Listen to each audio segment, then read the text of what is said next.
mga kababayan, lumabas na ang totoong kulay nitong si Senador Rapi Tulfo. Itong senador na malaki kung mag-tip mga kababayan. 250,000 para sa himas-himas lang. Excuse me, malupit ito mga kababayan. Para sa himas-himas lang, ang tip ni Senador Rapi Tulfo sa mga babae ay 250,000. At ngayon mga kababayan, galit na naman siya sa ginawa ng Iglesia ni Cristo. Yung malawakang kilos protesta mga kababayan ay ikinagalit nitong si hari ng himas-himas. Yun ang ano mga kababayan. Ayon kay Senador Rapi Tulfo, dapat daw ituwing lahat ng mga sasakyan na nakabalandra. Utang na. Noon pa yan, napaka-traffic na ng Maynila. Kung saan-saan bumabalandra na yung mga sasakyan dyan. Pero ngayon mga kababayan, yung target talaga nitong si Senador Rapi Tulfo, ang hari ng mga himas-himas. Ang hari ng tawag nito mga kababayan, yung tip nga, ay target nito yung mga nagproprotesta. Huwag ka na magkunwari, Rapi Tulfo. Kilala ko na yung karakas mo. Ganon ka talaga, magaling kang magkunwari. Akala mo'y talaga kakampi ka ng mga mahirap. Kakampi ka ng mga inaapi. Yun pala mga kababayan, itong si Rapi Tulfo ay kakampi ng mga tumatanggap ng malita. Kasi nga, mga kababayan, huwag natin kalimutan, yung kanyang kapatid na si Erwin Tulfo ay tumatanggap din ng mga mali-malitang pira mula sa flood control scandal mga kababayan. O, ito na. Huwag na natin itong patagalin. Pakita ninyo mga kababayan kung gaano ka sakim, kung gaano ka nagkukunwari itong si Rapi Tulfo na kunwari kakampi ng mga inaapi. Pero mga kababayan, nagkakamali kayo. Kaya yung mga sumusuporta, yung patuloy pa rin nagpapaloko nitong si Rapi Tulfo, tigilan nyo na yan. Kasi ako nga rin dati mga kababayan, talagang humahanga ako sa taong ito. Pero nga biglang nagbago. Nung ginawa niya, no? Nung kaso ni, tawag nito mga kababayan, Jubilin Galieno. Yun mga kababayan, doon ko na-realize na itong si Rapi Tulfo ay ginagamit lang niya yung kanyang mga tinutulungan para kumita ng mas malaking pira mga kababayan. Kung magkano, excuse me, yung itinulong niya doon sa mga kanyang tinutulungan na kunwari, kanyang ikinokontent sa kanyang programa, triple ang balik noon mga kababayan. Nagbigay siya ng magkano, pero yung kita niya mga kababayan, milyon. Ganun ka, talagang nako, iwan ko mga kababayan, kayo na balang humusga. Yun ang ano, ito na. Huwag na natin ito patagalin. Sabay-sabay na natin itong panoorin. Oh, General Torre, yung sa rally kahapon, may mga bus na nakabalandra doon sa kalsada at hindi na makagalaw yung traffic. Wala bang paraan yung MMDA o resources na para hilain ito yung mga truck na yon para hindi na nag-cause ng traffic 5 oras, 6 na oras na stuck yung maraming motorista? Kahapon po sir ay anong isang araw sir, nung first day sir, kami ay nag-conduct na talaga sir ng towing doon sir. Kaya nabuksan namin ang isang lane sir. Because of the sheer volume, really apologies in that sir. Napakarami lang talaga ng mga tao at mga bus na hanggang kahapon ay pinotowing namin. So marami rin kami na-towing sir at marami rin kami natikitan. Kami mga naturing kayo. Marami sir. So next time, ready na po siguro kayo. Kung kailangan nyo po ng budget na natin na maglaan tayo ng maraming tow truck para sa MMDA. Nang sa kayo, pag dumating ganitong klaseng insidente ulit, mabilisan yung pag-tow ng mga kabalandra ng mga sasakyan. Maraming salamat po sir. That's very welcome development sir. Thank you sir. Right. And then, last na naman po sa inyo, yung mga sasakyan na mga nakapark na yung mga tawag nito, yung mga kalsada, yung mga lalaking kalsada na dinadaanan ng mga sasakyan. I commend one of your staff. Sino yung tao niya ng nanidikip na helmet, ha? Si Gabriel Go. Yes sir. Sabi mo sa kanya, continue yung ginagawa niya na Yes, sir. nagkakaroon siya ng clearing operation na yung mga nagpa-park sa mga tabi-tabi na nakakaharang at nakaka-cause ng traffic. So he must continue doing that. Yes sir. Maraming salamat sa suporta sir. Yeah, pero dapat wag siyang selective. Opo sir. Wag lang doon sa mga lugar ng mga mahirap, pati doon sa lugar ng mga mayaman, sa mga mga village dyan, ano rin siya, mag-tour rin. The last time, sir, may sports car kuwan, sir, na nakuha at Very good. kotse rin, sir, ng isa rin, sir, mga artista rin, sir. May mga Kahit na rin, artista siya, anong pakialam natin? Yes, sir. Para patas. May Lamborghini, sir, last time na nakuha, sir. Okay lang. Ferrari, Yes, sir. Lamborghini, pag nagreklamo, sumbong niyo sa akin. Nako po, Yes, sir. hindi Para nila- makita ng taong bayan na patas tayo. Nako po. Maraming salamat. sir. Magandang ginagawa ni Mr. Gabriel Go and Yes, sir. I commend him for doing that. Thank you, sir. Thank you, General Torre. Okay na. Sir, maraming salamat po, sir. Thank you for coming, General Torre, sir. Maraming salamat po, sir. Thank you po. Alam niyo mga kaibigan, ang gusto lang talaga na mangyari nitong si Rapi Tulfo, mga kababayan, ang hari ng mga taga-himas-himas yan na napakalaki mag-tip, mga kababayan.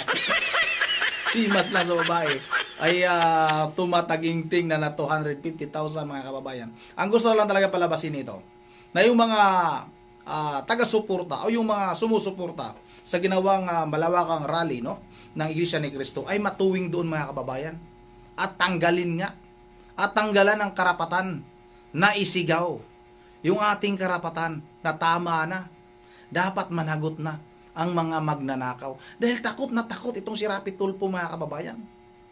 Dahil nga yung kanyang kapatid ay isa nga sa mga tumatanggap ng malita. Malay natin, itong si Rapi Tulfo magaling ito maglaro. O napakalaki mag-tip nito, mga kababayan. Sa mga babaeng hinimas-himas niya, 250,000 hanggang 300,000, mga kababayan. Tingnan ninyo kung gaano kagahaman itong tao na ito. Galit na galit ito sa mga nangyayari ng mga kababayan.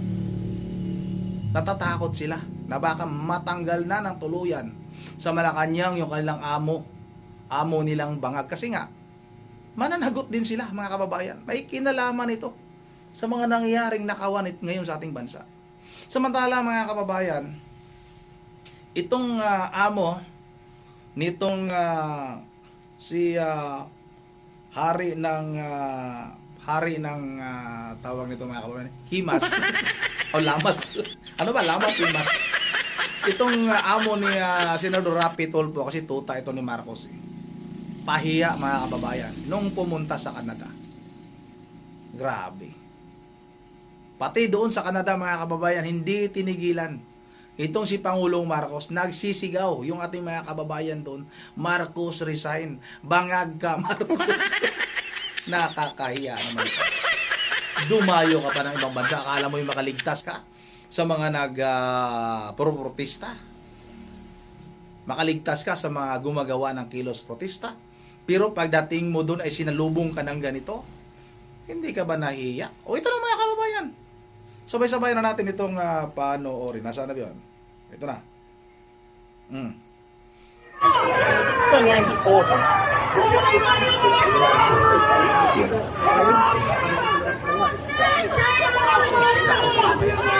Sino inyo?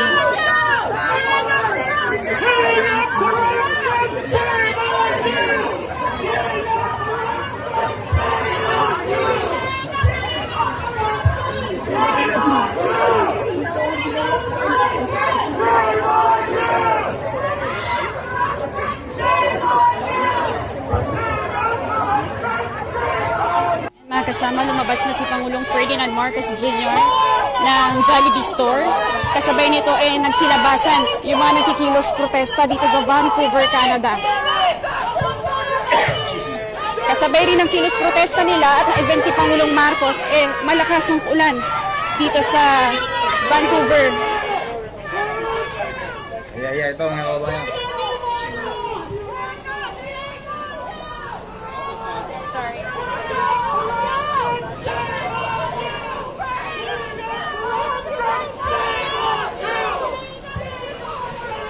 Ang ginigit naman nagkikilos protesta, hindi raw welcome si Pangulong Marcos dito sa Vancouver, Canada. At pinapanawagan nila na mabigyan ng hustisya yung nangyayaring korupsyon sa Pilipinas.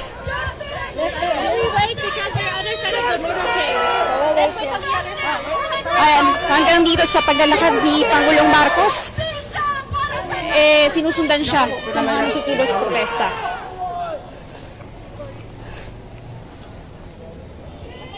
So ayan, hinarangan na ng mga police authorities ng Canada yung mga nagkikilos protesta dito. At yan muna ang pinakahuling update mula dito sa Vancouver, BC, Canada. Radyo Mansional, Salazar, Tatak, RMN.